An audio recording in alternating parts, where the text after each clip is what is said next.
जय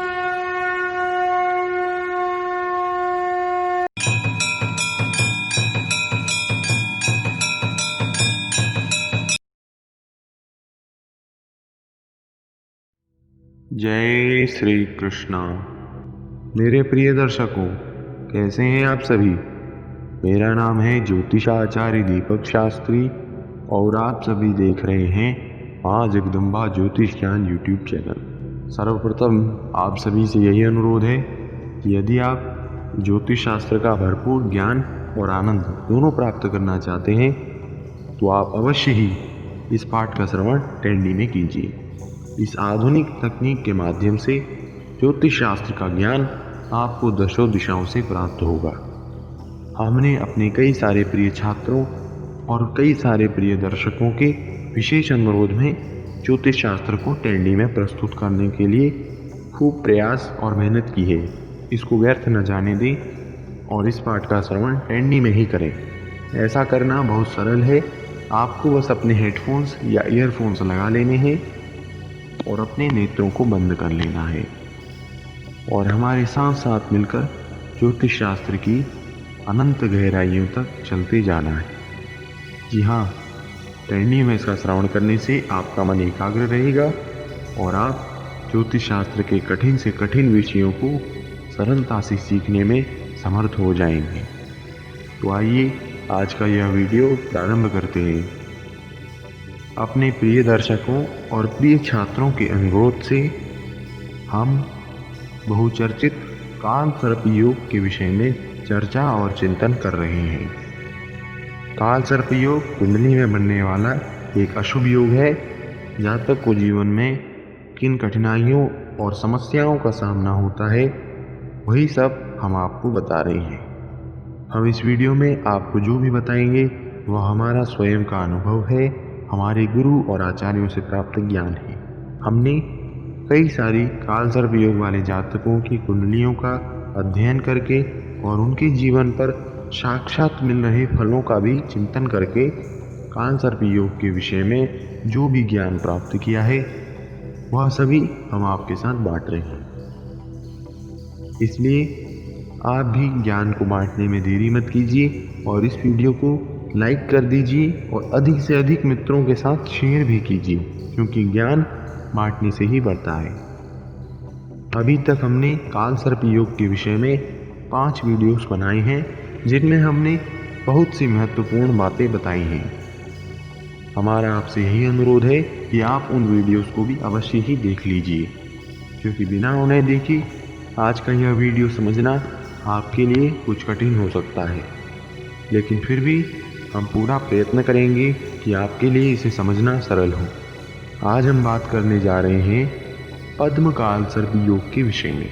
12 महाकाल सर्प योगों में से एक यह पद्म काल सर्प योग कुंडली में तब बनता है जब राहु ग्रह पंचम भाव में स्थित हो और केतु ग्रह उससे ठीक 7वें भाव एकादश भाव में स्थित हो और सभी ग्रह राहु और केतु के एक तरफ हों, यानी उन दोनों के मध्य में फंस गए हों।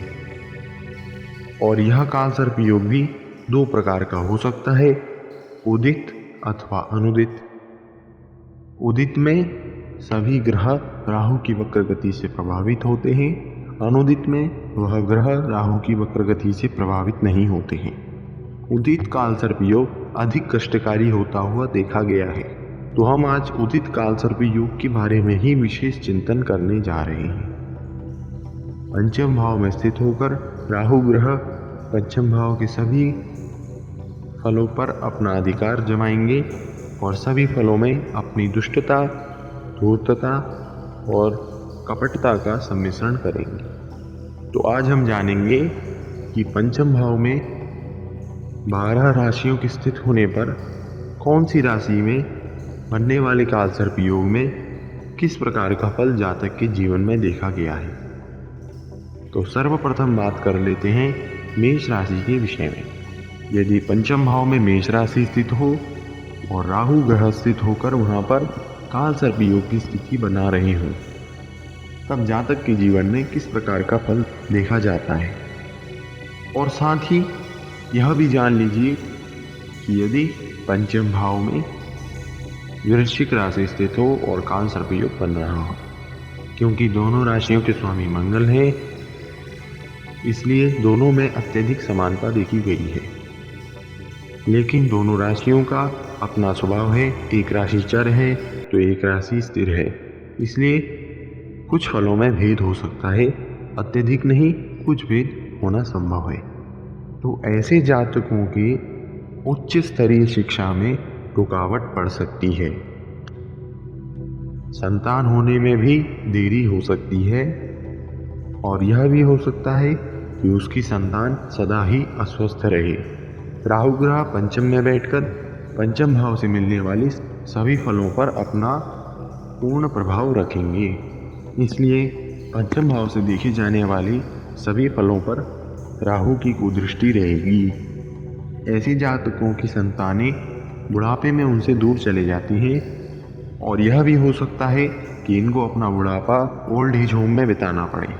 तो आइए अब जानते हैं कि यदि पंचम भाव में वृषभ राशि स्थित हो अथवा तुला राशि स्थित हो, दोनों राशियों के स्वामी शुक्र देवता हैं, इसलिए दोनों में लगभग समानता देखी गई है। कुछ भिन्नता यहाँ भी संभव है, क्योंकि एक राशि स्थिर है तो दूसरी चर है, इसलिए कुछ भिन्नता हो सकती है, लेकिन लगभग दोनों में समान फल ही देखा गया है।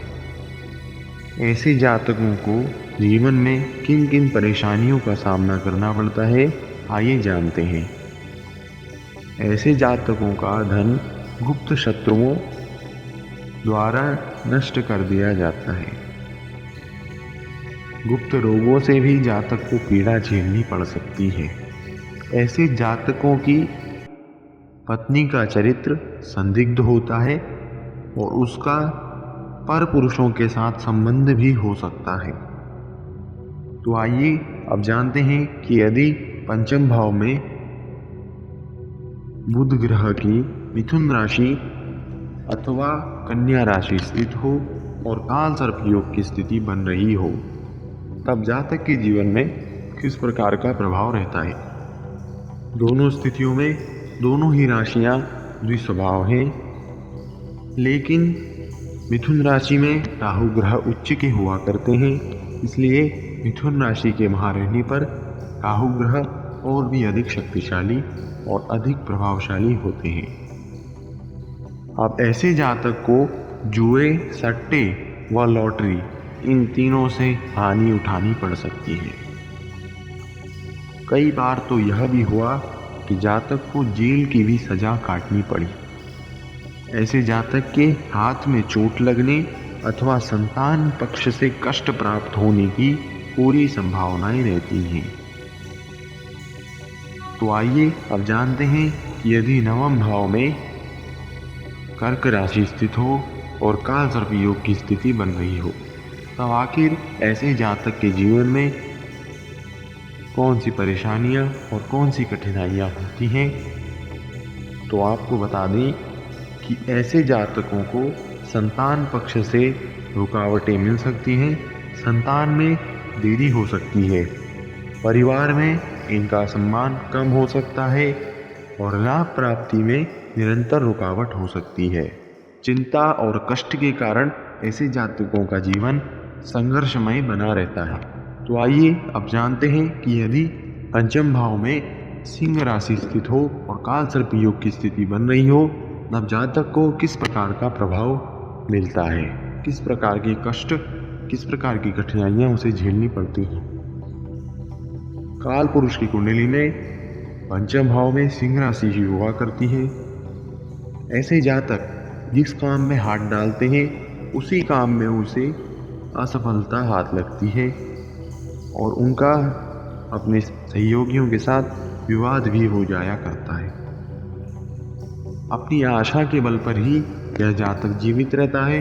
कई बार असफलताएं प्राप्त होने पर भी यह अपने प्रयास जारी रखता है। तो आइए अब जानते हैं कि यदि पंचम भाव में बृहस्पति देव की राशि धनु राशि मीन राशि स्थित हो, तब जातक को किस प्रकार के कष्टों से जूझना पड़ सकता है। ऐसी स्थिति में बृहस्पति देव पंचम भाव के कारक हैं और राहु का सर्पयोग बना रही हैं। तब ऐसे जातकों का निर्णय दूसरों पर अधिक प्रभाव देता है, अपने ऊपर कम प्रभाव देता है। ऐसे जातक अपने सगे संबंधियों का पूरा कर बैठते हैं। अपने से बड़े और प्रतिष्ठित लोगों से इनके संबंध बनते बिगड़ते रहते हैं। इनकी पहली संतान पुत्र होती है, लेकिन उसको कई पीड़ाओं का सामना करना पड़ सकता है। तो आइए अब जानते हैं कि यदि पंचम भाव में राहु ग्रह स्थित होकर काल सर्पयोग बना रही हो और वहां पर शनि देव की राशि मकर अथवा कुंभ स्थित हो, दोनों राशियों में लगभग समान फल देखा गया है। दोनों के स्वभाव में भिन्नताएं हैं, इसलिए कुछ भिन्नता हो सकती है, लेकिन लगभग हमने अपने अध्ययन में इन दोनों में समानता ही पाई है। ऐसे जातक कामोत्तेजक होकर कुछ ऐसी भूल कर बैठते हैं जिसके कारण उनको जीवन भर कष्ट भोगना पड़ सकता है। ऐसे जातकों का चरित्र भी संदेहास्पद हो जाया करता है। स्त्री पक्ष से भी ऐसे जातकों को कष्ट भोगते हुए देखा गया है। तो प्रिय दर्शकों, आज हमने 12 महाकाल सर्प योगों में से एक पद्म काल सर्प योग के विषय में जाना। यह काल सर्प योग राहु के पंचम भाव में स्थित होने से और केतु के एकादश भाव में स्थित होने से सभी ग्रह के राहु और केतु के मध्य में रहने से बनता है।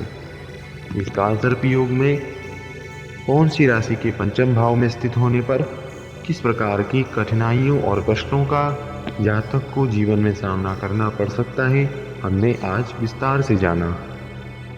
हम आशा करते हैं यह वीडियो आपके लिए उपयोगी और ज्ञानवर्धक लगा होगा। यदि आपको यह वीडियो अच्छा लगा हो तो इसको अधिक से अधिक लाइक कीजिए और अपने मित्रों के साथ अधिक से अधिक शेयर भी कीजिए। हम आपके लिए ऐसे ही ज्ञानवर्धक वीडियोस बनाते रहते हैं और अपने कई वर्षों के ज्योतिष शास्त्र के अनुभव को आप सभी के साथ बांटते हैं। इसलिए आप हमारे चैनल को सब्सक्राइब करने में देरी मत कीजिए और साथ ही बेल आइकन को भी दबा दीजिए। ज्ञान को रोकिए नहीं, सभी के साथ बांटिए और इस वीडियो को अधिक से अधिक सोशल मीडिया में अपने मित्रों और संबंधियों के साथ शेयर भी कर दीजिए। आप अपने मित्रों को भी 10D में ज्योतिष शास्त्र का अध्ययन करने के लिए प्रेरित कीजिए और सभी का कल्याण कीजिए। तो आज के लिए इतना ही, मिलेंगे आपसे नई वीडियो में। तब तक के लिए जय श्री कृष्णा।